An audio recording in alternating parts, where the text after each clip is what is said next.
memang kondisi bibit siklon ini juga bisa mempengaruhi tinggi gelombang, kemudian anginnya juga cukup kencang, terutama di Bali bagian selatan. Karena beberapa hari terakhir memang angin dan tinggi gelombangnya juga cukup lumayan tinggi. Kami himbau sih untuk masyarakat atau wisatawan lokal maupun interlokal atau luar negeri juga untuk tetap waspada dalam berkegiatan atau berwisata terutama di bibir pantai karena angin juga dan tinggi gelombang juga masih cukup tinggi.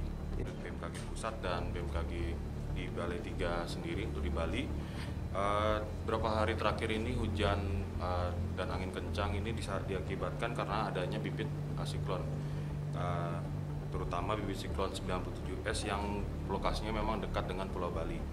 Untuk perkirakan update terakhir sendiri tanggal 6 Februari 2023 ini masih bisa sampai 2-3 hari ke depan karena hujannya dan anginnya juga masih cukup kencang. Namun dari data yang kami dapat di beberapa stasiun, terutama di stasiun Sanglah di Denpasar, kemudian di Kuta di Ngurah Rai, Bandara Ngurah Rai memang sudah ada penurunan.